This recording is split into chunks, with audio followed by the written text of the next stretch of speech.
प्रिय दर्शकों, स्वागत है आपका एक ज्योतिष के एक नए कार्यक्रम में, जहां हम देखने वाले हैं महाधनी योग।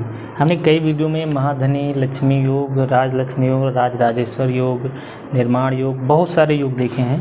लेकिन इस वीडियो में हम देखेंगे, जैसे कि पिछले वीडियो में हमने देखा था हम मालिका योग, यानी कि मालिका योग किस प्रकार से 12वां भाव से किस प्रकार से बनते हैं, लग्न मालिका से लेके आपका व्यय मालिका तक।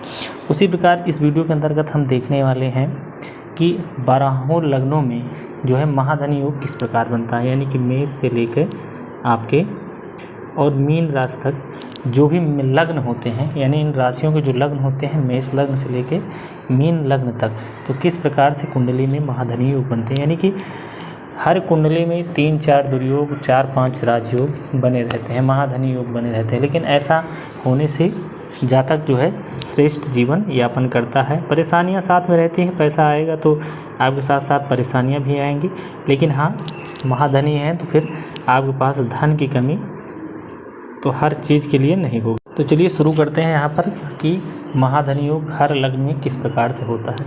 अब जैसे कि यहाँ पर देखिए आपका मेष लग्न हो गया, तो यहाँ पर कौन सी राशि हो गई, पंचम राशि हो गई, यहाँ पर एकादश राशि हो गई।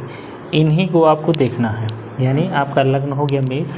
अब यहाँ पर देखना है, क्या देखना है, तो यहाँ कहा जाता है यहाँ जो भी होगा कि यहाँ जो पंचम का स्वामी होगा, यानी कि पंचम का भाव का स्वामी पंचम में ही रहना चाहिए। तो जो है आपका मेष लग्न में कहा गया है कि पंचम भाव का स्वामी आपका, तो पंचम भाव का स्वामी पंचम में, यहाँ पर कौन हो जाएगा, सूर्य, और यहाँ पर कौन हो जाएंगे, शनि।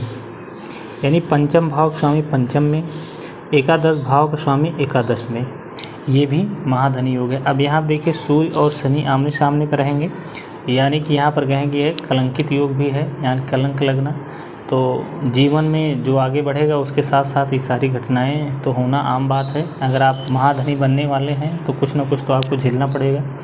लेकिन इस योग में ये और श्रेष्ठ तब हो जाता है जब इसके साथ सुखेश, यानी कि चौथे भाव स्वामी, और यहाँ पर नवम भाव स्वामी।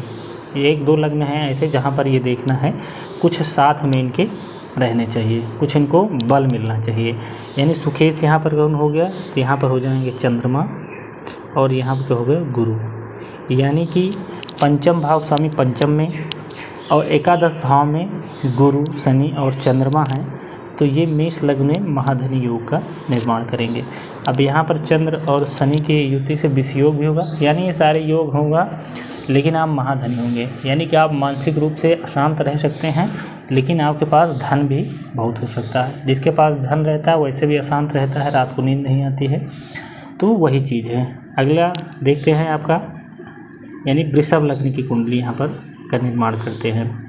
तो यहाँ पर वृषभ लग्न की कुंडली हो जाएगी, तो यहाँ पर 2 नंबर की राशि हो जाएगी।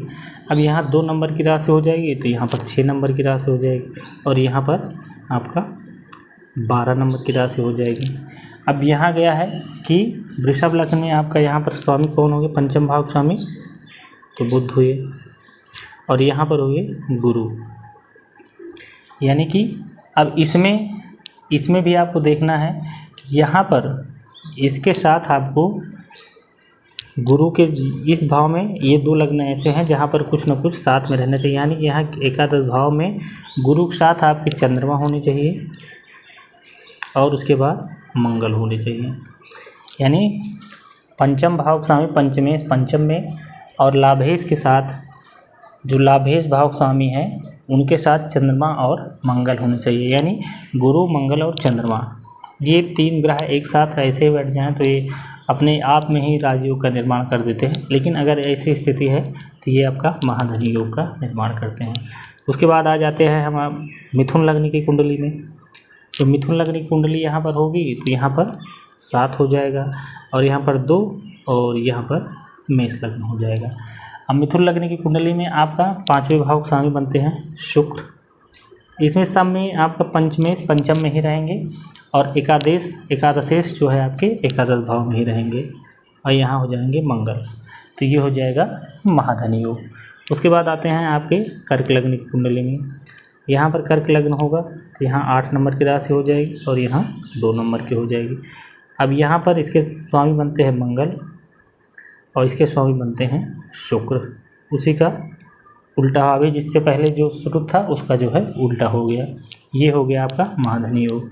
अब उसके बाद आपका सिंह लगने की कुंडली में देख लेते हैं। तो सिंह लगने की यहाँ कुंडली होगी तो यहाँ 9 नंबर हो जाएगा, 5 6 7 8 9 और यहाँ पर 3 नंबर हो जाएगा।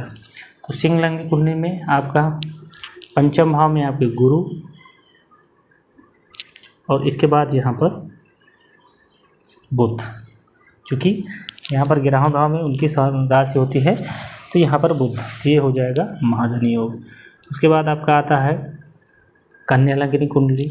अब कन्या लग्नी कुंडली वहाँ बनाएंगे, यहाँ पर 6 हो गया तो यहाँ पर क्या हो गया था आपका, तो यहाँ पर आप देखेंगे तो पंचम भाव स्वामी यहाँ पर हो जाएगा 10 और यहाँ हो जाएगा 5 और यहाँ हो गया 4।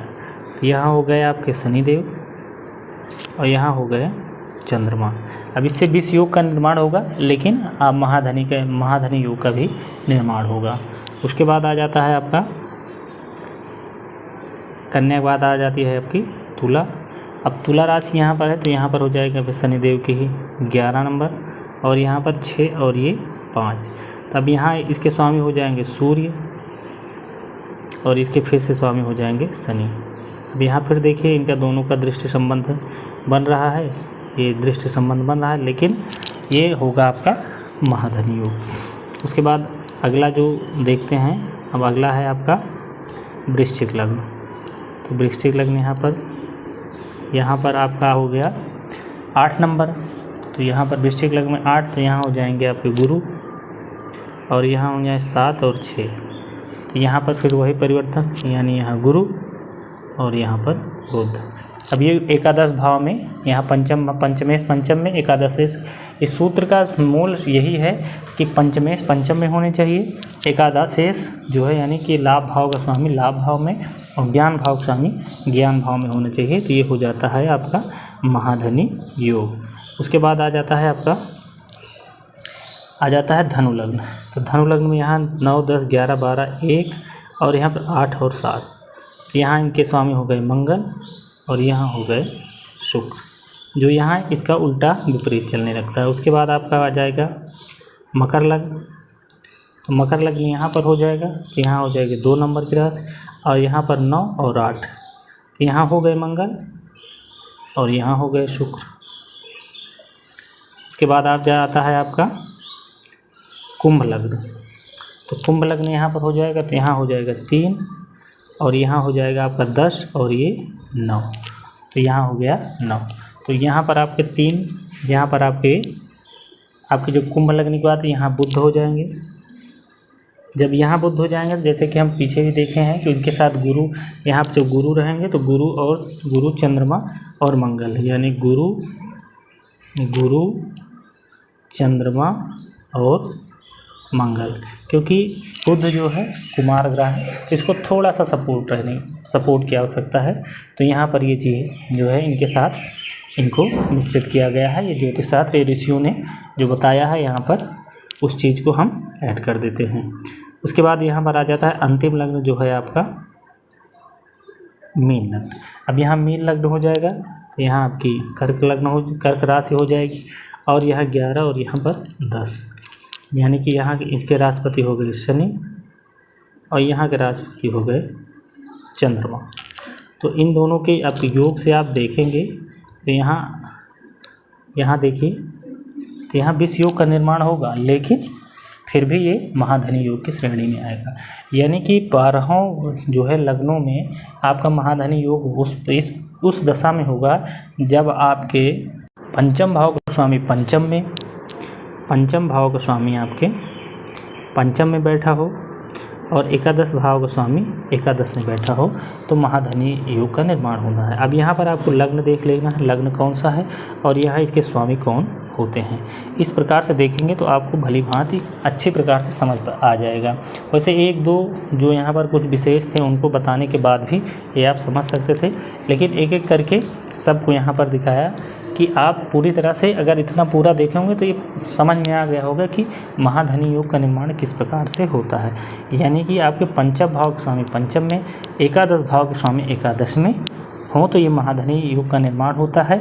आपको देखना मेष लग्न की कुंडली में आपके सुखेश यानी चतुर्थ भाव और नवम भाव के स्वामी एक साथ और एकादशेष के साथ बैठे हों।